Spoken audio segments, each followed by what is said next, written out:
paciente con herida por proyectil de arma de fuego, pero como ustedes sabrán, es un contenido en exceso largo, entonces traté de resumirlo como tratando de enfocar a lo que se debe hacer con estos pacientes en la emergencia. Entonces,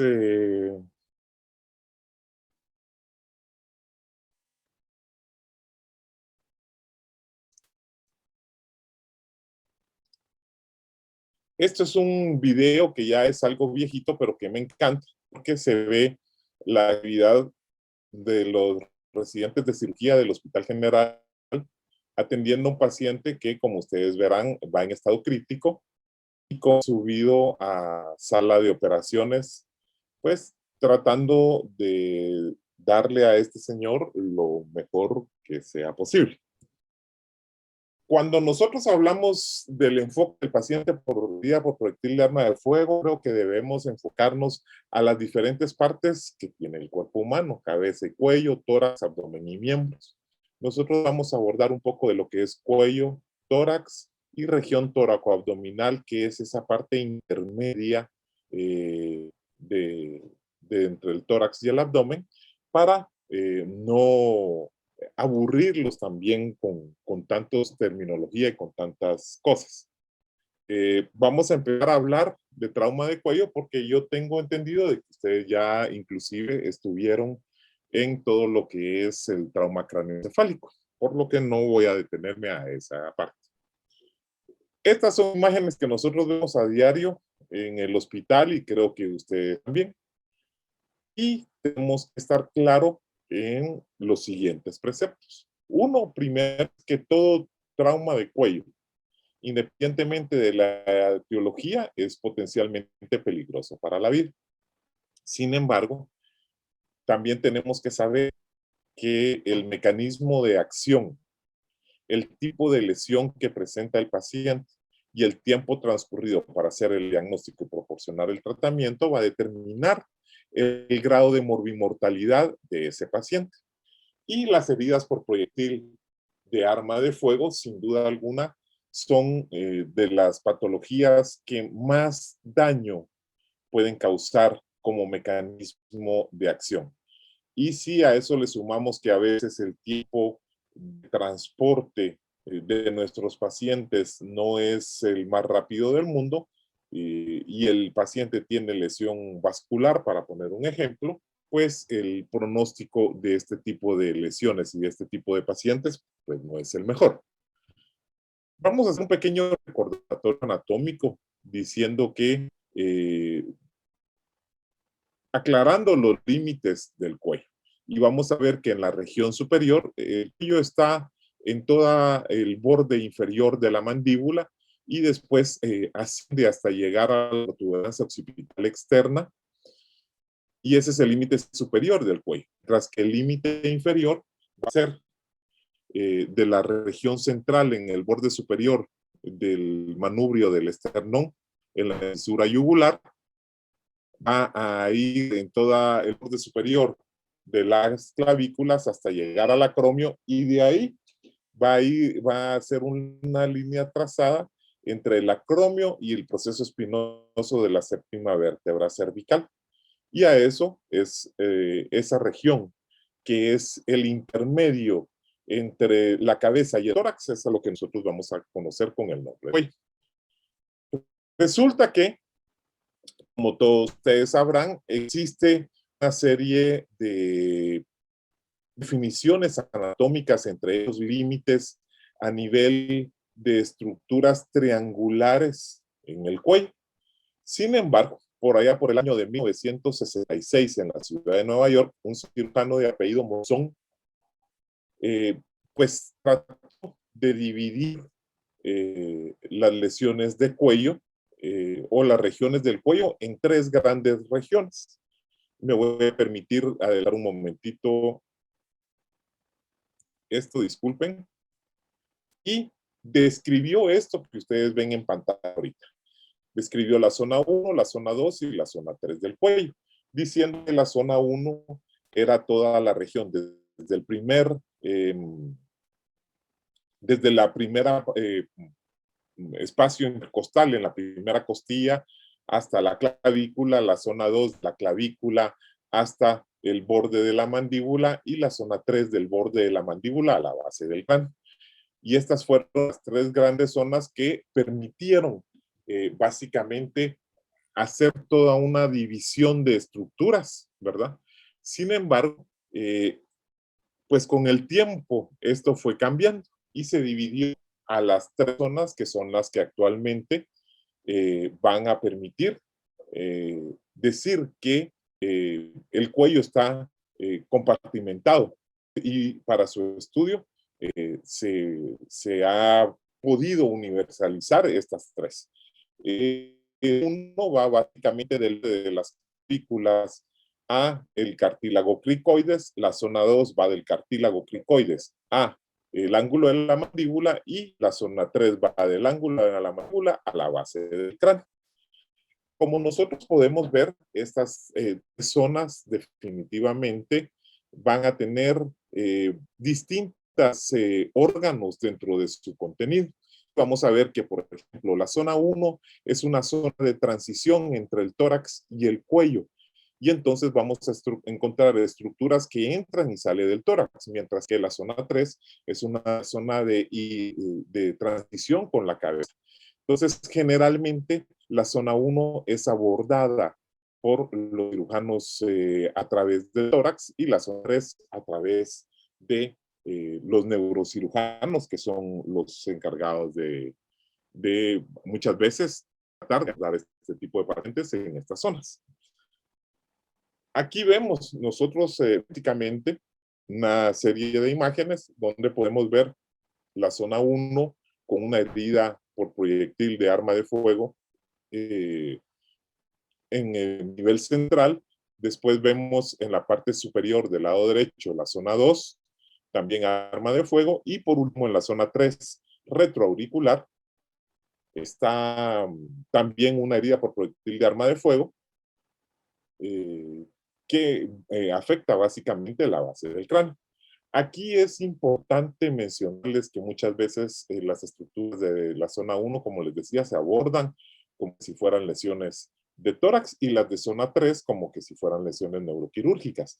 Y muchas veces el abordaje de las estructuras de la zona 3 del cuello conlleva a que uno tenga que movilizar la mandíbula, lujar la mandíbula para poder llegar a estructuras vasculares, y créanme que, aunque se dice muy fácil, pues ya a la hora de estar en el proceso de la cirugía, es un procedimiento en exceso trabajoso que nos quita años de vida, y muchas veces en lo que logramos hacer este procedimiento, eh, para poder movilizar 1 centímetro o medio centímetro la mandíbula, el paciente muchas veces fallece. Es una zona de muy difícil acceso, ¿verdad?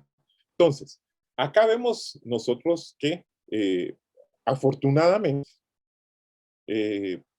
la zona más afectada en cuanto a las patologías por proyectil de arma de fuego es la zona 2. El 77% de las estructuras que se lesionan están ubicadas en zona 2, y el abordaje quirúrgico va a ser mucho más fácil a este nivel, ¿verdad? Pues siempre he pensado que cada quien mata las pulgas como pueda. Como nosotros particularmente lo hacemos, es a través de una incisión a través del borde anterior del músculo esternocleidomastoideo, ¿verdad? Una cervicotomía anterolateral, y esta cervicotomía permite la exposición de todas las posibles estructuras que pueden estar lesionadas, aunque, por ejemplo, hay muchas personas que prefieren la incisión transversa en el cuello para abordar, y también es obviamente muy respetable el abordaje a través de cualquier incisión que uno esté acostumbrado. Creo que eso es lo más importante, que uno esté acostumbrado y que nos permita prácticamente acceder a las estructuras como son las carótidas, las arterias vertebrales en la parte más posterior, las venas yugulares, faringe, esófago, laringe, es decir, todas las estructuras que están contenidas en esta zona 2 del cuello. Ahora, respecto a las manifestaciones clínicas que nos pueden dar las estructuras que están en esta zona 2, que son tal vez las más comprometidas. Con respecto a la obstrucción de la laringe o la lesión de la laringeotraquea, lo primero es que nos va a dar una obstrucción de la vía aérea, ¿verdad? O, como bien se menciona en el ATLS, el compromiso de la vía aérea, que debe ser tratado según los preceptos de este ATLS que yo creo ustedes ya discutieron en las primeras conferencias, ¿verdad?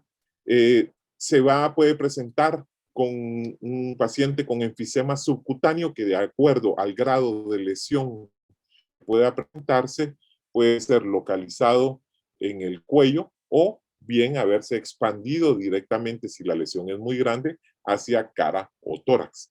El paciente puede presentarse con estridor, con ronquera o con disnea, y en el peor de los casos, la lesión será asintomática, ¿verdad? Lo cual nos obliga a que nosotros tengamos que hacer estudios para poder determinar si un paciente tiene una lesión por arma de fuego en el cuello, en zona 2, y el paciente está asintomático, nos tiene que obligar a estudiar a que no hay algún tipo de lesión de vía aérea. La otra cosa es la lesión digestiva, como puede ser en esófago. La característica se caracteriza generalmente presentar un dolor de tipo tenebrante. Todo el tórax es un dolor bastante severo. Puede haber disfagia, es decir, problemas, dolor al tragar. El paciente puede presentar hematemesis, que es bastante también común. Sin embargo, hay pacientes que son asintomáticos, sobre todo con pequeñas lesiones a nivel del tórax, y que 24 horas después de la lesión, el paciente puede estar dándonos manifestaciones de una pericarditis, ¿verdad? O algún proceso séptico a nivel del pericardio, ya que si nosotros recordamos, el esófago, la tráquea, la tiroides y las paratiroides están ubicados en un compartimento llamado compartimento pretraquial del cuello, el cual comunica inferiormente con el pericardio, pero superiormente comunica con todo el espacio retrofaringio de la boca. Y entonces no es frecuente que patógenos, si la lesión es a nivel de esófago alto, que patógenos de la boca puedan en un momento determinado llegar inclusive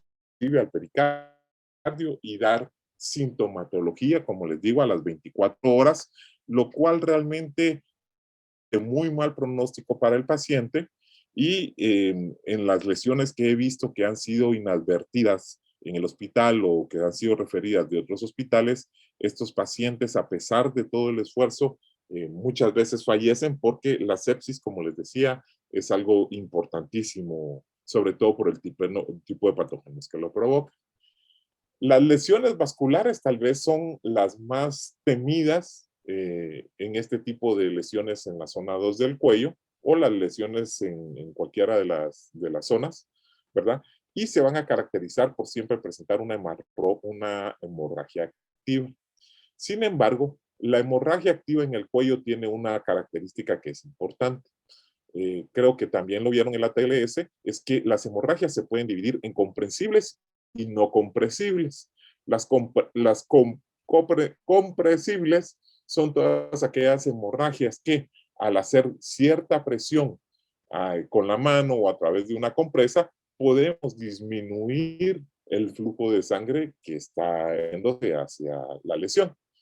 Y el cuello tiene afortunadamente, por ejemplo, la capacidad de uno poder comprimir las carótidas comunes a nivel de la sexta vértebra cervical, comprimirlas con los tubérculos anteriores de las vértebras y disminuir en algo o compresión directa de la vértebra de la presión arterial. excepto tal vez en las arterias vertebrales, porque pasan a través de todos los orificios transversos de los procesos transversos vertebrales. Esos sí no son compresibles y por lo tanto son las que se vuelven quirúrgicas de emergencia. La otra cosa importante a saber es que si por X o Y razón solamente hay una pequeña lesión a nivel de los vasos del cuello, se puede presentar como soplos arteriales, sobre todo si hay una lesión carotidia o en el peor de los casos, una disminución del nivel de conciencia con déficit neurológico. Recordemos que las arterias carótidas internas y las arterias vertebrales van a formar el círculo arterial cerebral, que son las encargadas de la irrigación prácticamente del encéfalo. Déficit neurológicos ya bien establecidos en una herida por proyectil de arma de fuego, pues nos hablan de un paciente que ya tuvo déficit en cuanto a lo que es la circulación cerebral.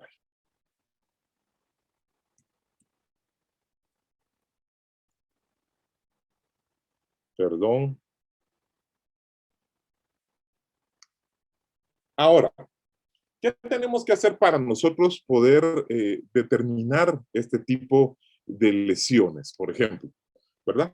Eh, nosotros actualmente nos estamos debatiendo a nivel de la internacional, inclusive, en que si el trauma se maneja de manera conservadora y cada vez va ganando más adeptos, o se maneja de forma agresiva. Afortunadamente, a mí lo conservador no me gusta mucho. El trauma sí permite que nosotros podamos tener de manejo agresivo o manejo conservador, ¿verdad? Cuando en un paciente llega con lesiones a nivel de cuello, con estabilidad hemodinámica o signos duros de lesión, pues el tratamiento no es otro que llevarlo a sala inmediatamente y dar todo lo que nosotros podamos en el proceso del tratamiento quirúrgico. Ahora, ¿a qué llamamos nosotros signos duros o sugestivos? Es obviamente al compromiso de la vía aérea, ¿verdad?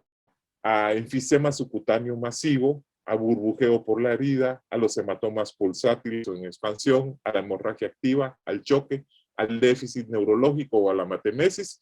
Como ya vimos, son signos clínicos de daño a nivel de estructuras del cuello y esto solo nos queda asegurar la vía aérea en la emergencia, como los preceptos del ATLS no lo manda, y posteriormente el paciente ser llevado a sala de operaciones para que el cirujano de turno pues se enfrente al desafío que es operar a este paciente. Ahora, si nosotros vemos que el paciente no presenta signos duros o inestabilidad, sí tenemos que pensar siempre en una sospecha de lesión. La sospecha de lesión los estudios que se van a hacer van a ir encaminados de acuerdo a la zona que va a presentar, si es en zona 1, si es en zona 2 o si es en zona 3 del cuerpo, ¿verdad? Entonces, las lesiones con zona 1, vamos a ver que todas las lesiones o todas las zonas tienen que ser estudiadas. ¿Cómo se estudian? A través de estudios como angiotomografía de tórax y angiotomografía de cuello. Tuve la oportunidad de trabajar durante varios años en Chiquimula y en el hospital de Amatitlán y contamos con los mismos problemas que me imagino cuentan ustedes. A veces no hay tomografía, menos una angiotomografía, pero siempre está, por ejemplo, la posibilidad de hacer una arteriografía y si en todo caso no hubiera radiólogo de turno y no se pudiera hacer una arteriografía, inclusive un dúplex puede ser una forma de tratamiento y de sustitución de los estudios de desvasos. Después, otro estudio que se confirma como todavía un gran estándar es el trago de bario, ¿sí? El trago de bario primero para determinar las lesiones esofágicas sigue siendo, digamos, el gol estándar, y obviamente estructuras o estudios como los rayos X de tórax que también pueden en algún momento determinado pues no contarse con ellos, pero generalmente sí.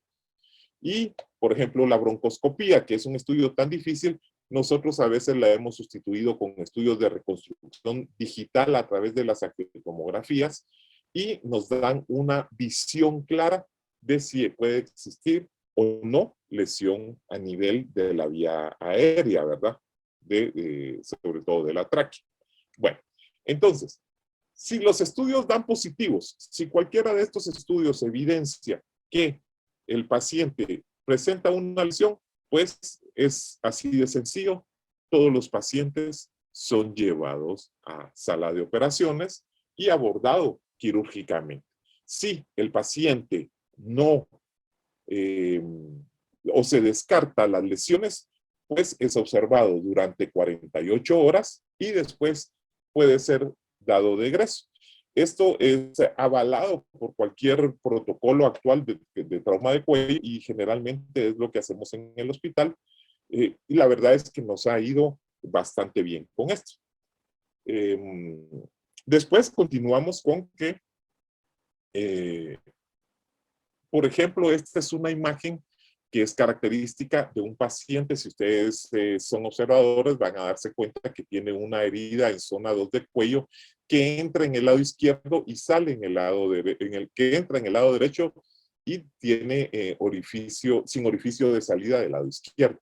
Hay un hematoma creciente del lado izquierdo y este paciente con esas características, pues a él no perdemos el tiempo, lo llevamos a sala de operaciones, lo abordamos y le investigamos si, obviamente, ya estando en sala, le investigamos si hay algún tipo de lesión, tanto arteriovenosa o bien aérea o digestiva. O sea, ya estando en sala, tenemos que entrar a investigar todas las posibles causas de lesión del paciente. Las placas de tórax, pues, las placas de cuello siguen siendo fundamentales y esta es una clásica vista, ¿verdad? De una radiografía translateral de cervicales donde se evidencia la ojiva por debajo de la región de la mandíbula, en zona 1. Ahora, ¿es importante hacer las placas de tórax? Sí. Si nosotros vemos esta imagen, nosotros podríamos decir, bueno, el paciente eh, eh, viendo solo la radiografía no tiene mayor cosa, no se ve mayor daño a no ser la ojiva. Sin embargo, cuando nosotros vemos la placa de tórax de ese mismo paciente, vamos a ver que existe un colapso pulmonar total, ¿verdad? O sea, el paciente está cursando con un neumotórax. Y es que quisiera recordarles que la trayectoria de los proyectiles, sobre todo los proyectiles usados en la vida civil, son bastante erráticas y entre más pequeño es el calibre, más pues dan cambiando de dirección con el cambio de densidades de las estructuras del cuerpo. Entonces, sí puede ser que una estructura entre en el cuello, que un proyectil entre por el cuello, que llegue a tórax, que después vuelva a ascender, o que siga bajando abdomen. Entonces, estudiar siempre el cuello y el tórax es una buena idea y obviamente el examen físico nos tiene que ser el norte para hacer este tipo de estudios. Con respecto con las angiotac, nosotros podemos ver que son estudios que inclusive ahora pueden la capacidad de teñirse o de colorearse para nosotros poder ver, por ejemplo, esta maravilla que está del lado izquierdo, del lado derecho de su pantalla, perdón, donde se puede ver de rojo los 4 vasos. Vemos tanto el tronco brachiocefálico, dando la subclavia como la carótida común del lado derecho y la carótida común del lado izquierdo saliendo del arco de la aorta, al igual que la subclavia izquierda. Y de ambas subclavias, como primera rama, vemos las arterias vertebrales que después ascienden por toda la parte de la columna cervical hasta llegar a formar el círculo arterial cerebral. En el lado derecho vemos en la vista superior una estructura donde podemos ver los vasos arteriales y pintados de rojo, y abajo los vasos venosos. Y por último, un arco de la aorta con las tres estructuras vasculares. Bueno, muchos me dirán, bueno, pero esto parece ser de otro país. Sin embargo, me permito presentarles, por ejemplo, estos estudios que son de acá de Guatemala, y donde ustedes van a ver que esta paciente que nos llegó con una lesión en zona 1 de cuello, teníamos duda en un momento determinado si había algún tipo de lesión en la arteria subclavia, y entonces se hace la reconstrucción de la tomografía, que son las dos que están en el lado izquierdo, ustedes pueden ver, donde podemos ver básicamente la integridad de la arteria subclavia. Este tipo de estudios lo que favoreció básicamente fue que esta paciente fuera llevada a sala de operaciones a una intervención quirúrgica, pues que ya no era necesaria. Sí permite que se pueda hacer el estudio y tomar conducta no quirúrgica y de observación con respecto a la paciente. Claro que van a haber cosas que van a ser muy claras. Por ejemplo, este paciente tenía bastante enfisema subcutáneo, pero por donde estaba el proyectil teníamos dudas si podía también haber lesionado solo la tráquea o también el esófago, por lo que se decide hacerle un trago con medio hidrosoluble o con varios, mejor dicho, y el paciente cuando traga saca el bario a través de la herida. Ahí no hay que pensarlo más, pues el paciente confirmamos que también tenía la lesión de esófago y es llevado a las operaciones para tratar las dos estructuras, ¿verdad? La reparación de las dos estructuras, tomando en cuenta que cuando hay lesiones tanto de tráquea como de esófago, pues se debe de interponer algún tipo de músculo, y entonces una parte del esternocleidomastoideo puede ser utilizado como parche para evitar que se formen fístulas en las dos estructuras. Esto es una lesión de esófago que llegó a nuestro hospital de un hospital privado, donde el paciente no tenía dinero para ser llevado a sala de operaciones, decidieron darle tratamiento conservador. Sin embargo, cuando se realizó todo el examen físico completo y todo, el paciente estaba muy deteriorado en su estado, tenía signos de sepsis, y cuando tomamos la placa, vemos que prácticamente está todo el mediastino pintado por una pequeña columna de gas, tanto del lado derecho como del lado izquierdo, que eso se llama neumomediastino. Esto es muy característico de lesiones esofágicas que pasan inadvertidas o que no son tratadas a tiempo y que 24 horas después están dando manifestaciones ya de cuadros sépticos que son malos para el paciente. El neumomediastino no es típico de las lesiones esofágicas, pero si vemos una herida por proyectil de arma de fuego en cuello y vemos esta imagen, sin duda alguna tenemos que pensar en que puede haber una lesión del órgano digestivo. Este es un caso que también llamó mucho la atención, porque la herida del paciente fue en región deltoidea del lado derecho. Sin embargo, a la hora de examinar, el paciente llegó hablando sin ningún problema, solo refiriendo un poco de dificultad respiratoria. Cuando se hace el examen físico, pues obviamente a través de todo lo que es la revisión primaria, la revisión secundaria, nos percatamos de que existía una disminución de la ventilación del lado izquierdo, por lo que se colocó tubo y se consideró que el paciente tenía una herida transeje, por lo que se empezó a investigar como tal, como protocolo del hospital. Nosotros las heridas transejes siempre le hacemos estudios para descartar lesiones de cuello. les quisiera presentar, este es el trago de bario que se hizo y que es de este paciente que estamos mencionando, ¿verdad?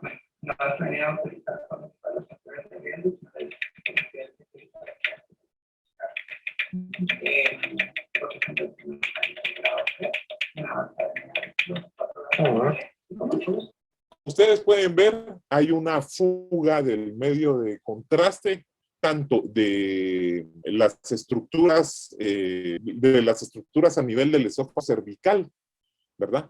Por lo que el paciente fue llevado a sala donde se constató una lesión a nivel de esófago bilateral. Se puede ver en la imagen que está en el lado derecho, en la parte inferior, la fuga del medio de contraste, y después se puede ver en la vista que es lateral también la fuga. Vuelvo a presentarles el video para que ustedes constaten ahora estas y esas imágenes que se pueden ver acá y en la imagen que se puede ver acá. Aquí pueden ver ustedes la fuga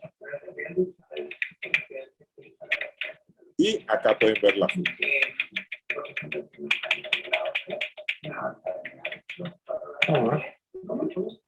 Entonces, el paciente tenía una lesión a nivel de tórax, ¿verdad? Y una lesión a nivel esofágico, afortunadamente tráquea respetada, y pues fue llevado a sala y tratado adecuadamente con muy buena evolución para el paciente. Pero este estudio de imagen nos permitió básicamente poder hacer el diagnóstico, ¿sí?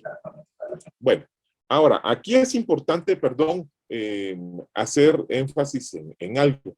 Cuando uno sospecha lesiones de tráquea, o perdón, de lesiones de esófago, sobre todo con lesiones pequeñas como pueden ser por arma blanca, yo sé que no es el tema, pero siempre es mejor hacer un estudio primero con medio hidrosoluble, que va a causar menos daño por el proceso químico propio del medio de contraste.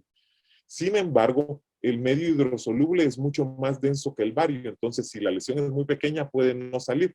Entonces, si ese primer estudio es negativo, se hace el estudio de bario, que sí permite muchas veces la salida del material, y si se confirma que no hay salida del medio de contraste, pues puede hacer el egreso al paciente con toda la confianza del mundo.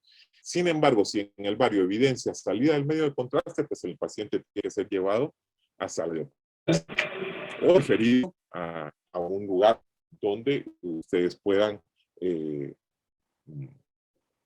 pues darle algún tipo de tratamiento al paciente. Ahora, este es otro tipo de lesiones que se ven bastante frecuentes en el hospital.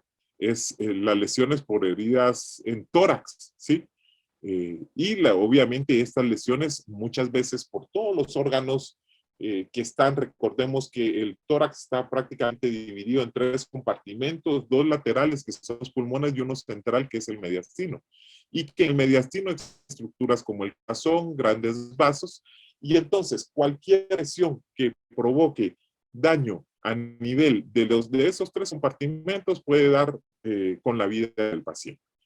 Si nosotros recordamos un poco de epidemiología, vamos a ver que las causas de mortalidad y morbilidad por trauma de tórax son bastante frecuentes, y se dice que de un 20 a un 25% de cualquier paciente que sufre trauma, sufre también trauma general, sufre trauma de tórax.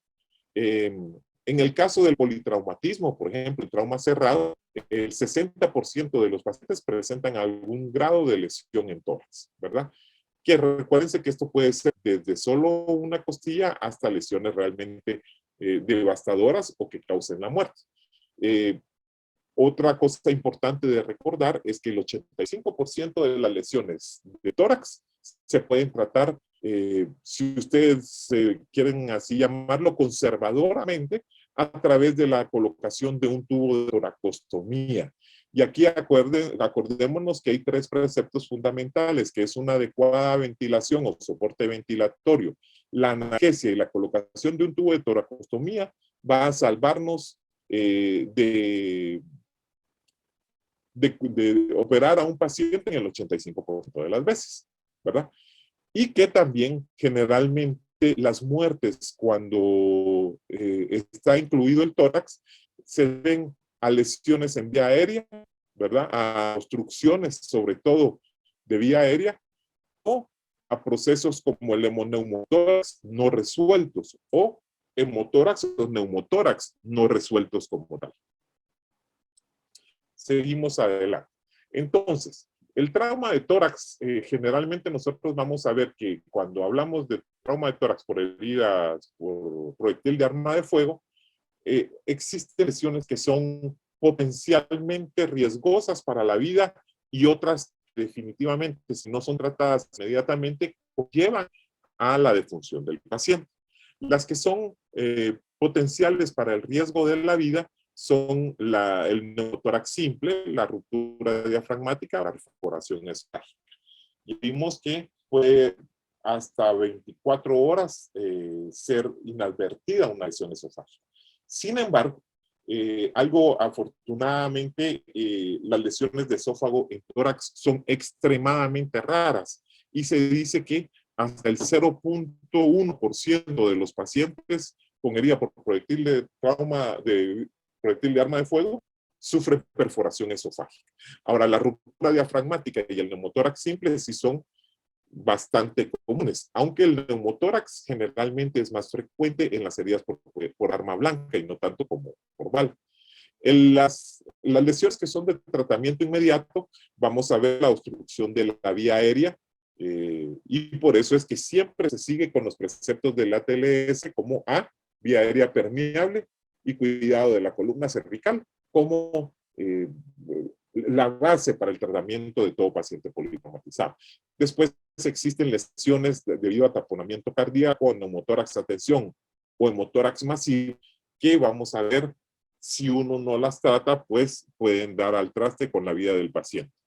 Ahora, aquí permítanme mostrarles este video donde es una disección anatómica y podemos ver los músculos, se La retiran los pleura parietal músculos que recubre la y pared escuchen. torácica está adherida a la cara interna de las costillas. La pleura visceral que cubre los pulmones se desliza justo por debajo de la misma.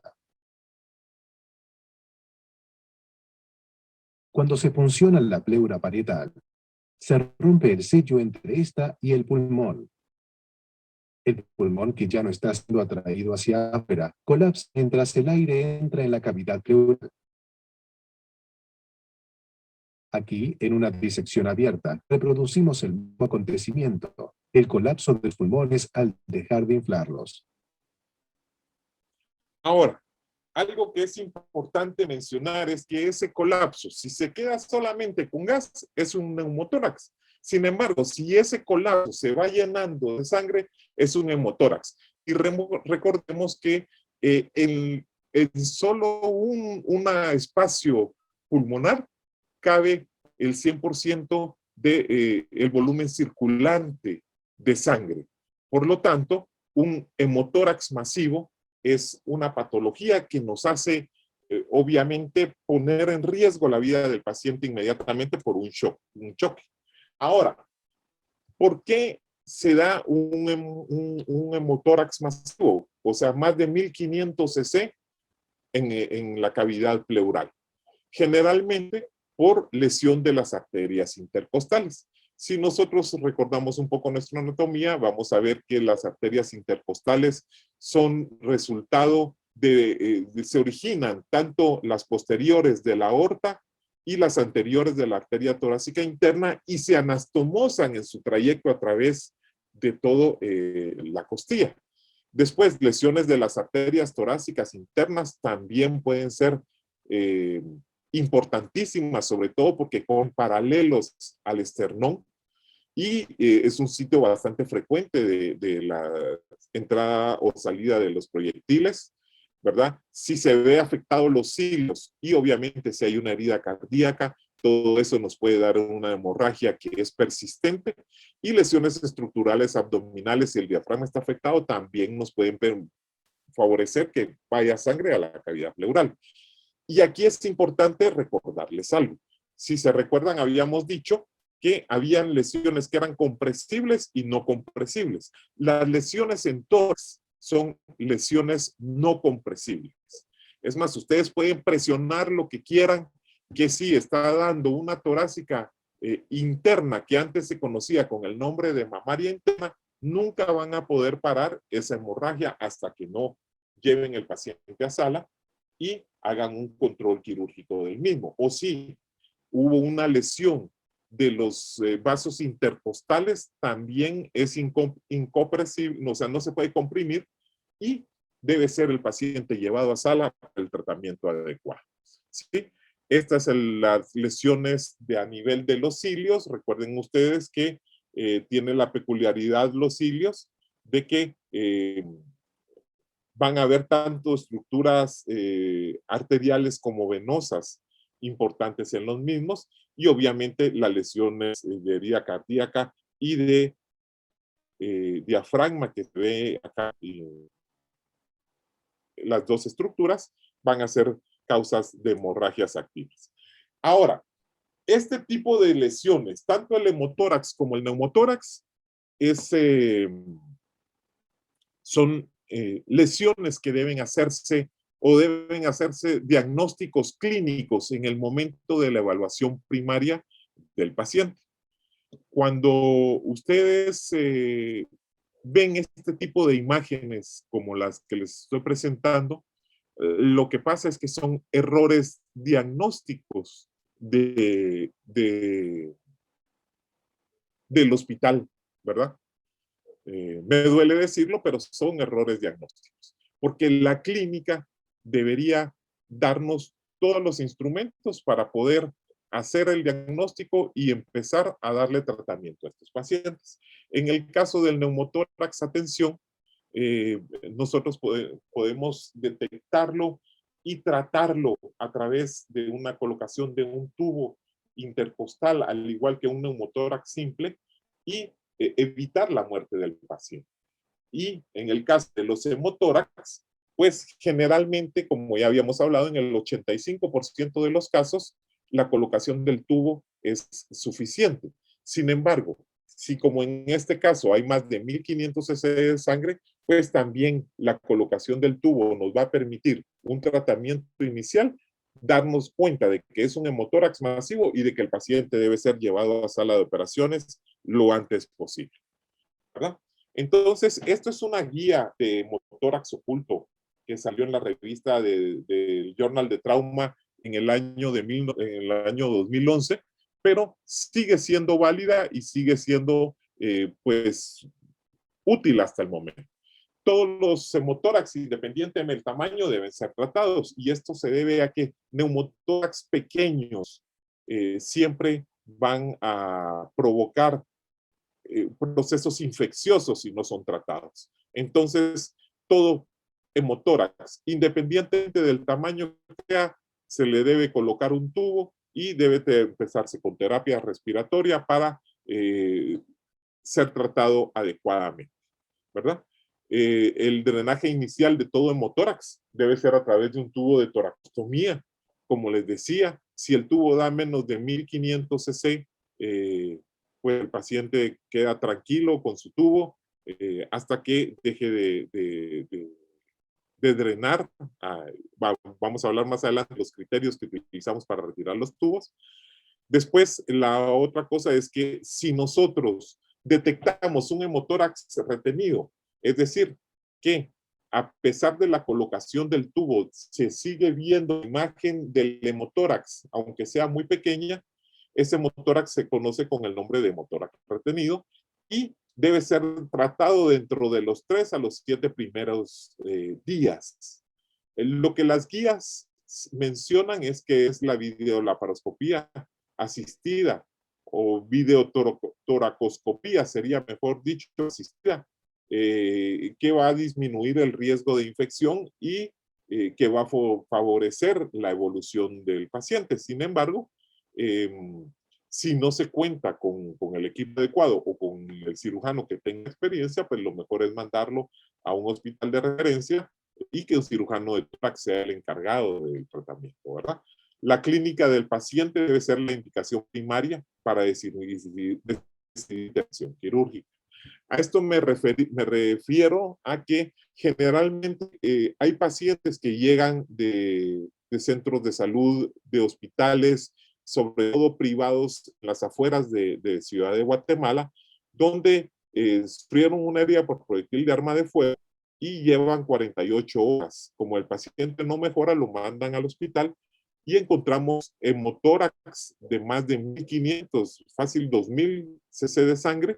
Se les pone el tubo, sin embargo, el paciente nunca varía su estabilidad hemodinámica porque ya se compensó afortunadamente, y entonces ese paciente no debe ser llevado a sala de operaciones porque definitivamente ya es una estructura compensada, ya es un cambio, una homeostasis resuelta, por lo tanto, no debe ser llevado a sala de operaciones. Ahora, la indicación también es que todo pneumotórax, que está de más de 1500 a través de toraquía durante las primeras 24 horas, debe ser llevado a sala de operaciones. Otro criterio que se utiliza es más de 250 o 300 cc durante las siguientes 4 horas a una colocación de un tubo, es indicación de ser llevado a sala de operaciones. Este video, ¿verdad? Es solo para recordarles que es la colocación de un tubo de toracostomía. Si ustedes ven, está la lesión burbujeante. Este paciente sería por proyectil de arma de fuego y se le coloca el tubo. Como ustedes pueden ver, es un procedimiento bastante rápido, un poco doloroso en este paciente. Sin embargo, ese tubo colocado, después le limpian la lesión donde tiene la lesión y ustedes van a poder ver que ya no hay, se compensa inmediatamente, casi inmediatamente, la presión negativa del tórax y ese paciente, pues, en el 85% de los casos, resuelve su patología. Solo como recordatorio, ¿verdad? Es el tubo intercostal debe insertarse en el cuarto quinto espacio intercostal a nivel de la línea media axilar. Esta imagen nos representa la línea media axilar y el sitio para colocarlo es este porque es donde menos músculo existe a nivel del tórax, ¿sí? O sea, las inserciones musculares aquí son solamente la de los intercostales y por lo tanto, si nosotros tocamos el tubo un poco más arriba en los espacios intercostales, vamos a encontrarnos los músculos como el serrato, ¿verdad? Que nos van a dificultar la inserción y si lo insertamos un poco más hacia abajo, podemos perforar el diafragma. Recordemos nosotros que el cuarto espacio intercostal aproximadamente lo vamos a notar en anatomía topográfica a nivel de los pezones del paciente, ¿sí? Para poder colocar el tubo adecuadamente. Siempre se debe insertar un tubo grueso, sobre todo 32 o 36 French. En el hospital, pues podemos colocar, hay dos tipos de tubos. Hay uno que usa punzón, que generalmente son tubos 28, 30, un poco más delgados, y las sondas rectales, que son las que generalmente cuando ya no hay tubos con punzón se colocan, que tiene que ser con varios orificios en la punta e insertados siempre hacia la dirección posterior y hacia el ápice pulmonar, ¿verdad?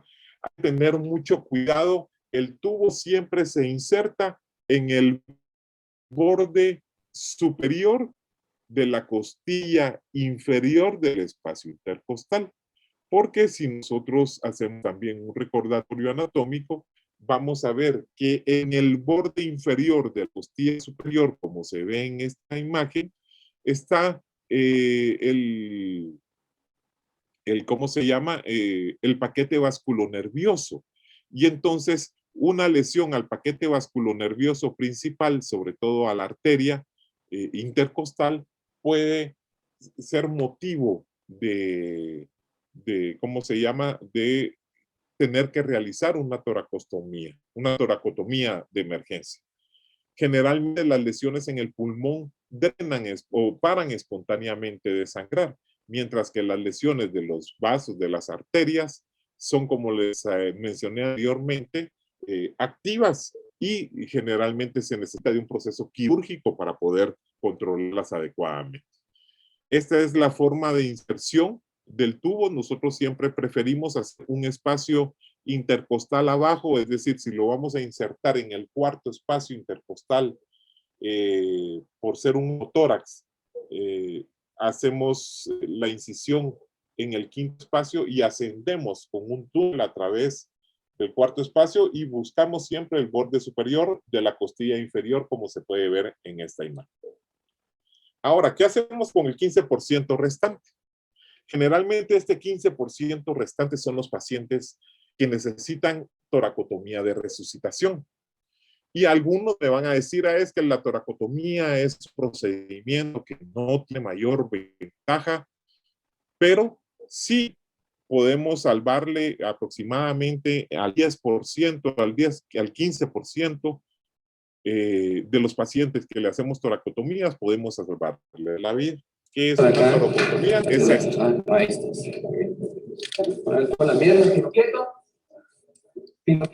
Perdón por el inglés. Eso, la incisión esta que se hace a nivel del cuarto espacio intercostal a través de la piel, el músculo, de los músculos intercostales, es lo que se conoce como la toracotomía de resucitación. ¿Dónde hay que hacerla? Pues es una toracotomía que se hace obviamente en la emergencia, y el paciente que les mostré al principio del video es el paciente clásico, ¿verdad? Sí es muy mórbido y hay mortalidad, sí, pero definitivamente es un procedimiento que hay que conocer porque en un momento determinado puede salvar la vida de una persona. ¿En qué pacientes está indicado hacerlo? En el paciente que está agónico o en extremis, ese es el nombre, ¿verdad?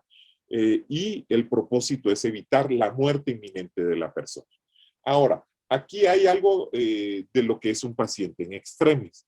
Es el paciente que ingresa con trauma severo, que generalmente se hace la toracotomía en trauma penetrante y trauma cerrado. Siempre en trauma cerrado es discutible porque es la capacidad de sobrevida es muy baja, es menos del 1% se refiere. Sin embargo, pues ante la necesidad, pues se hace si está indicado. Tiene el paciente que tener signos vitales, eso quiere decir una presión arterial medible o audible, ¿verdad? Dependientemente de cuál sea la presión, general. Un pulso,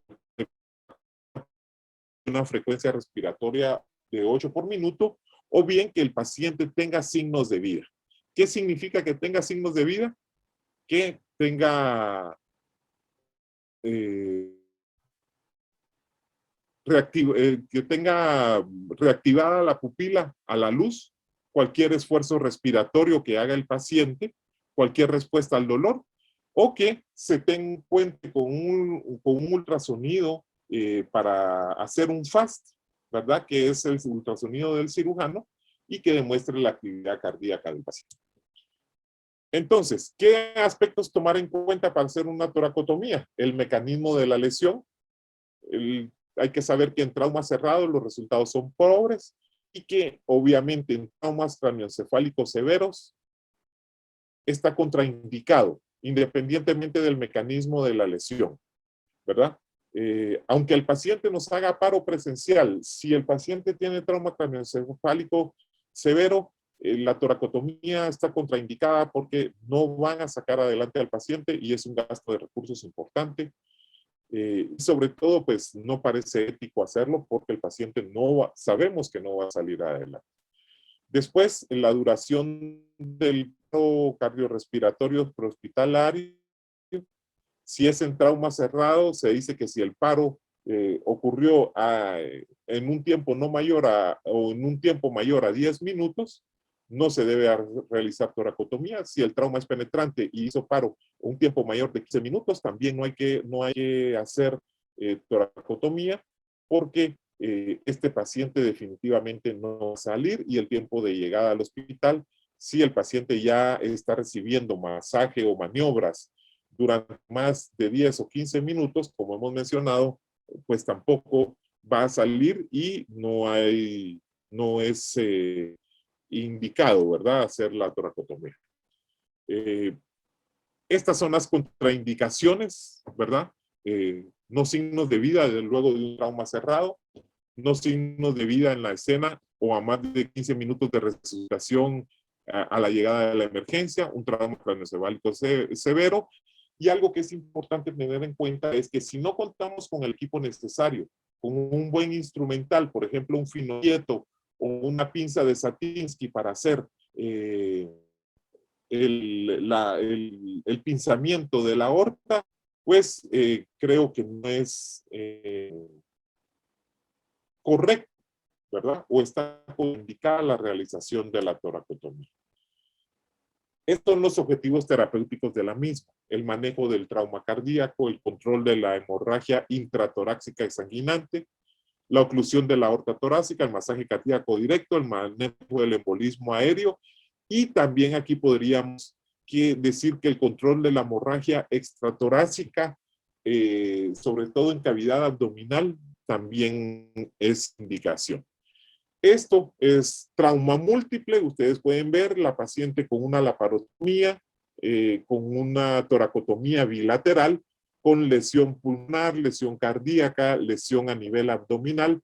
Entonces, cuando existe trauma múltiple, es pues tratar de salvarle la vida a la persona. Esta paciente llegó con esfuerzo respiratorio, pero el trauma era demasiado. Obviamente, la mortalidad de estos pacientes es en exceso grande. Después, el manejo de trauma cardíaco. Si nosotros sospechamos la famosa triada de Beck, que solo se presenta en el 35% de los casos. Esa es la mejor, ¿no? Muy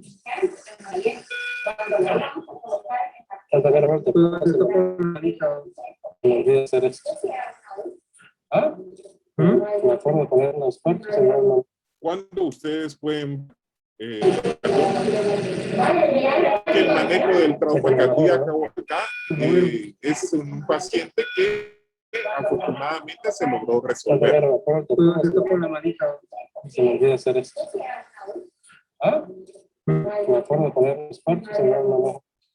Cuando hay trauma cardíaco, pues la mejor forma de hacer el tratamiento es poner el dedo en la herida y esperar a que el corazón compense, disminuya la frecuencia cardíaca y después hacer la sutura.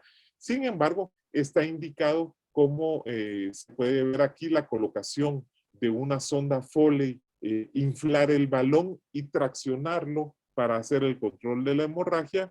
Bien, aquí pues es una imagen donde les estamos mostrando que se hizo la sutura cardíaca a nivel del ápice, y el video del corazón está latiendo a un ritmo adecuado y ya se está terminando de hacer la sutura.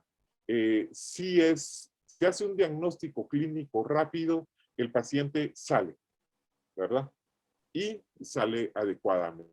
Después, me excuso por si escucha alguna mala palabra, es el estrés, tanto de mis compañeros como el mío. Y aquí, por ejemplo, cuando hay un taponamiento cardíaco, tal vez es la indicación más clara de, ¿cómo se llama? Una toracotomía.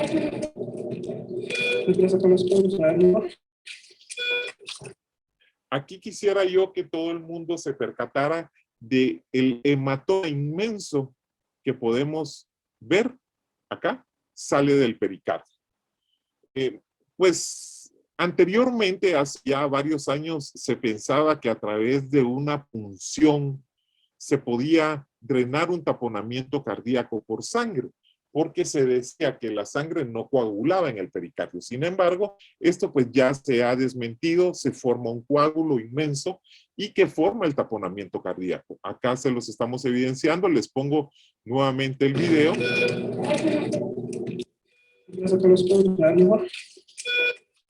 ¿Verdad? Está el taponamiento. Una vez se libera el taponamiento, el corazón late adecuadamente y el paciente sale afortunadamente bien. Acá solamente comentarles que el instrumento que estamos usando acá se llama finoquieto y que el finoquieto está colocado al revés, siempre se debe colocar hacia abajo. Sin embargo, ante la premura, pues se colocó, pero se logró drenar bien el taponamiento cardíaco y el paciente evolucionó adecuadamente.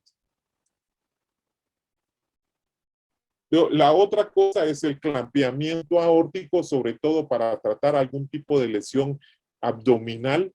Se hace el clampeamiento y el paciente es llevado a sala para hacer la laparotomía. Aquí es importante mencionar que generalmente cuando el paciente se controla la hemorragia en el abdomen o en cualquiera de los miembros, pero el paciente no mejora la presión arterial 30 minutos después de estar el clamp puesto, pues el diagnóstico se ha visto que estadísticamente es malo y el paciente generalmente no recupera, ¿sí? Por lo tanto, tiene que ser una cirugía muy rápida y generalmente una cirugía de control de daños para que este tipo de procedimientos sea efectivo. Después vamos a ver que está el control de la hemorragia intratorácica, sobre todo cuando hay lesiones o lesiones pulmonares que provocan fístulas de aire, pues fístulas aéreas, el control de este tipo de hemorragias intratorácica también es otra indicación de la toracotomía y que puede definitivamente salvarle la vida a la persona. Este es un video donde se ve este paciente, si ustedes se dan cuenta, una acción en la arteria subclavia, se le hizo una toratomía, se le hizo una esternotomía y al final de cuentas un abordaje libro abierto porque tenía lesión bastante importante. Y aquí a ver ustedes, perdón, el paciente está vivo. El paciente está vivo y pues está moviendo su mano. El riesgo aquí es de lesionar el plexo braquial y entonces en este video lo que se pretendía era que el paciente pudiera mostrar que se conservó la función del plexo braquial, ¿sí? Por eso es que se le da la mano, se le pide que apriete y después se le sube la mano y la suelta y la mantiene, ¿verdad? Ese era el objetivo de este video.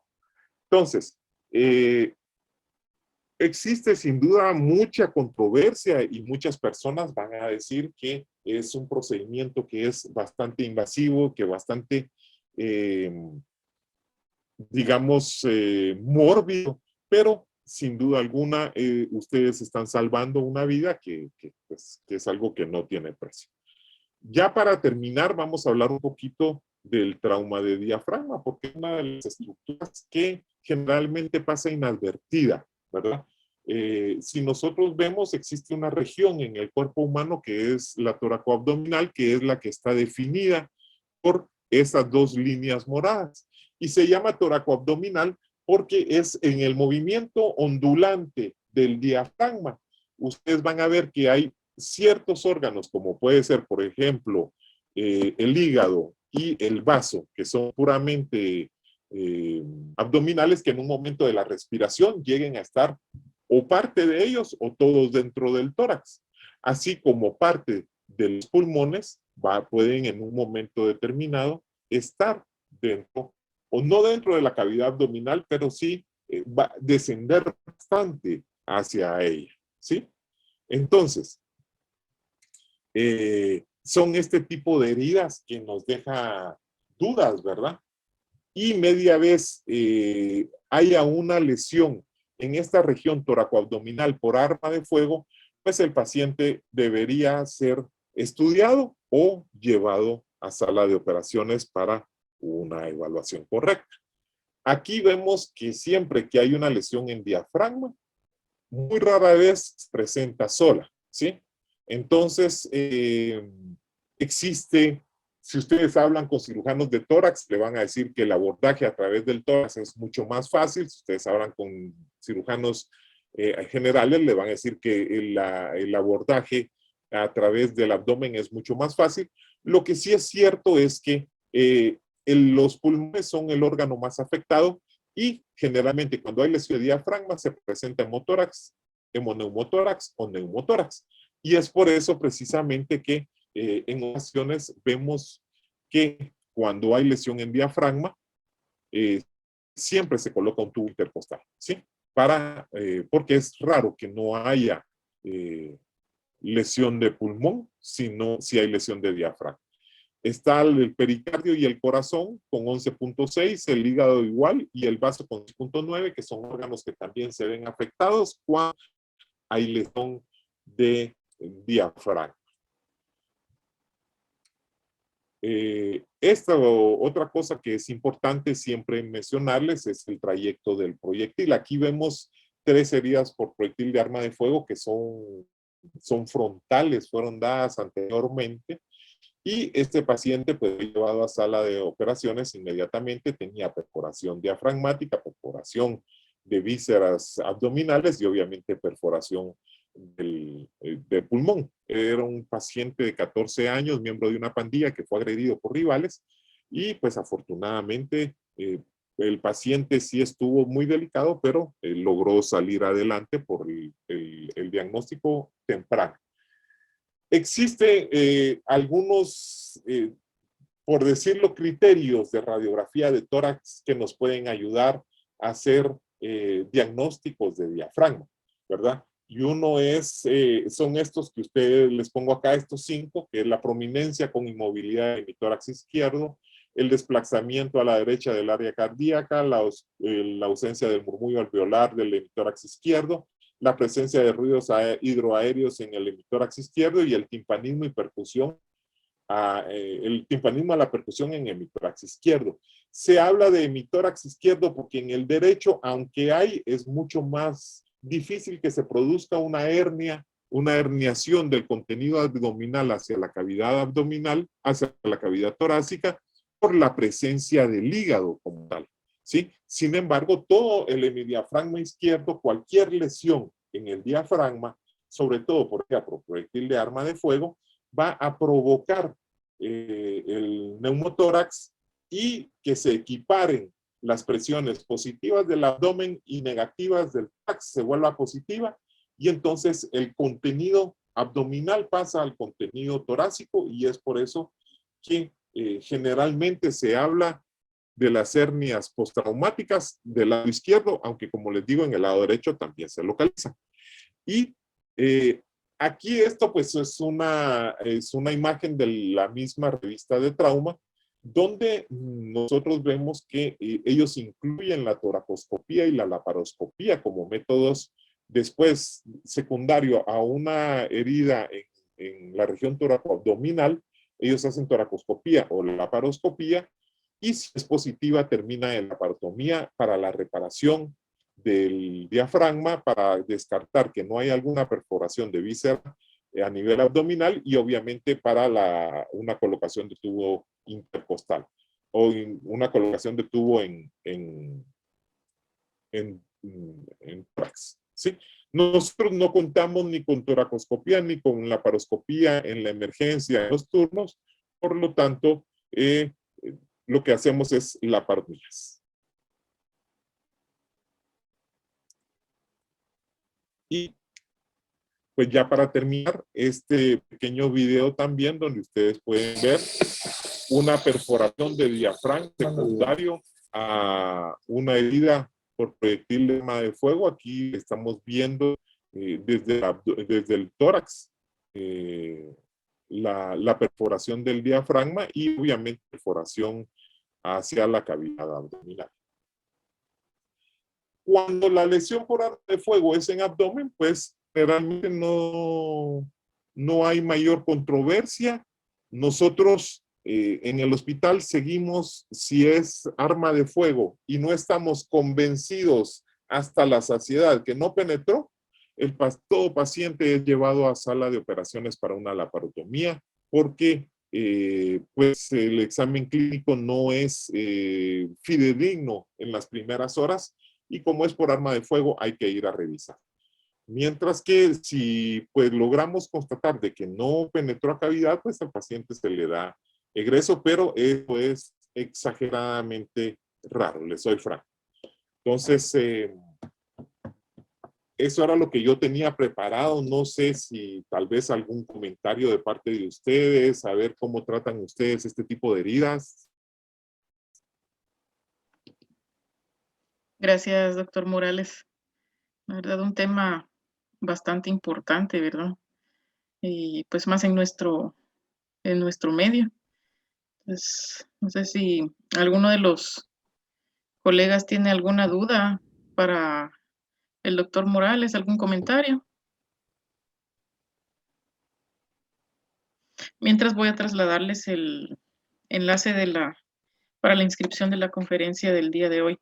Vamos a utilizar herida por proyectil de arma de fuego como palabra clave. Hola, en su defecto, ¿verdad? Las abreviaturas HPAF.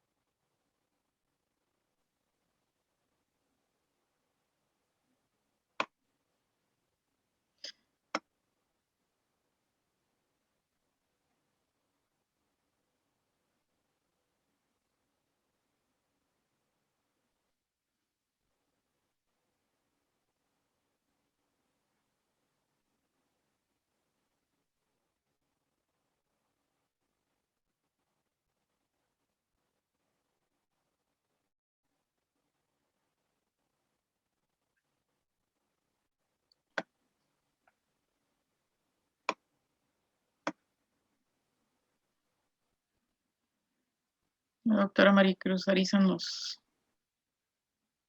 comenta, ¿verdad? Que es una excelente conferencia, doctor Morales, y le agradece a la participación, ¿verdad?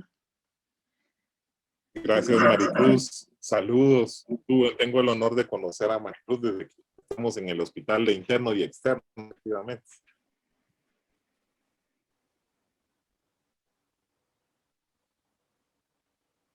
Pues yo le agradezco, Helen, a ustedes por haberme comunicado para poder compartir con ustedes. Espero haber eh, llenado las expectativas y ya saben que cualquier cosa, pues estoy para servirles, tanto alguna referencia o algo que necesiten, pues con este programa que me parece muy interesante, estoy a las órdenes. Muchas gracias, doctor. Pues estamos mejorando poco a poco, ¿verdad? La emergencia. Es pues una de las partes, si no es que la parte más importante, ¿verdad? Del hospital, el momento del ingreso del paciente.